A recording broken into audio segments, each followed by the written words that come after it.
And the second item from Alan's Antics here on Radio Free UK, the 55th weekly Friday show, is entitled Merkel warns we won't get a good result after Brexit. What does she mean by that, Alan? If you're listening to this via my page on Alan's Antics at RadioFreeUK.org, well, you'll have seen the video where Angela Merkel just throws away her own national flag. That's nice of her, isn't it? That's respectful for your nation that, gave you everything. Yeah, well done.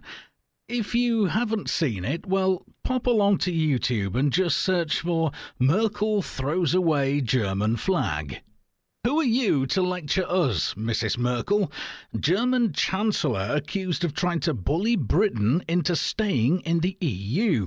Angela Merkel was accused of trying to bully Britain into staying in the EU by warning we would be punished if voters back Brexit. The German Chancellor sparked a backlash after saying the UK could not expect favourable trade deals if it was outside the room. Wading into the debate for the first time, she called for Britain to remain part and parcel of the EU. Her comments came hours after similar warnings by the Dutch and Spanish Prime Ministers in what appeared to be a coordinated push by the European elite to head off a Brexit vote. Boris Johnson accused the Foreign Office of orchestrating the threats and said it suggested EU leaders had hit the panic button as polls shifted in favour of the Leave camp.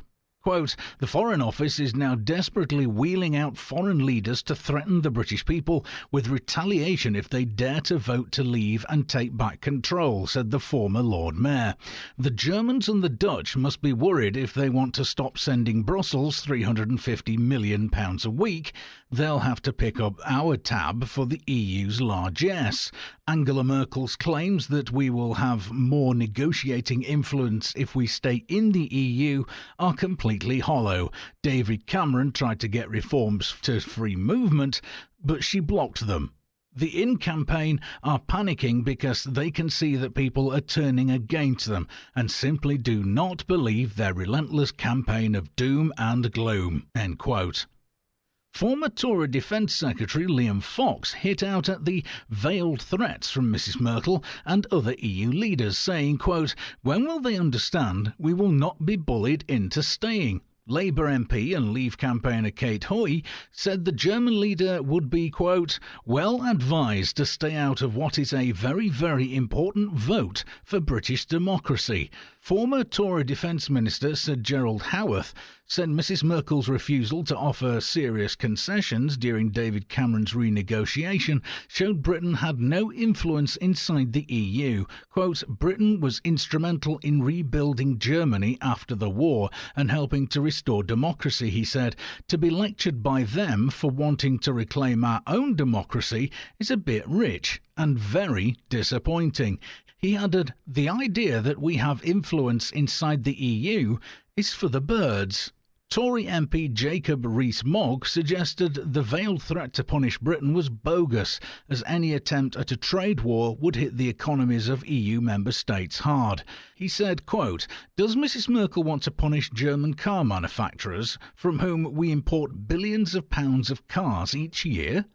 Mrs Merkel has so far kept out of the EU referendum debate because of fears that a German chancellor lecturing British voters would backfire. But with the polls suggesting support for Brexit is gathering, she has waded in. Speaking in Berlin, Mrs Merkel said Britain would have far more influence at the bargaining table and suggested it would struggle to strike a good trade deal. You'll never get a really good result in negotiations, particularly on very important issues, when you're not in the room and giving input, she said. Spain's Prime Minister Mariano Rajoy claimed that a Brexit vote would be negative for everybody.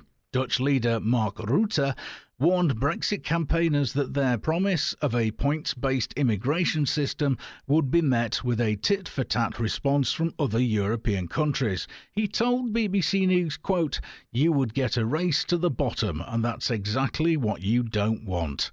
EU Commission Chief Jean-Claude Juncker, or however you pronounce his name, I always get it wrong, on purpose sometimes, claimed Britons were by far more pro-Europe than they let on. Is that so, Jean-Claude, Jean-Claude, whatever your name is? Is that so? You really think so? You've been down into, I don't know, let's say Tottenham, or the middle of Birmingham, or the middle of Glasgow, or Sheffield, and just popped around and asked a few people, are you pro or against the EU? You've done that, have you, yourself? No, I don't think so. So how can you possibly say that Britons were by far more pro-Europe than they let on? You complete and utter pillock.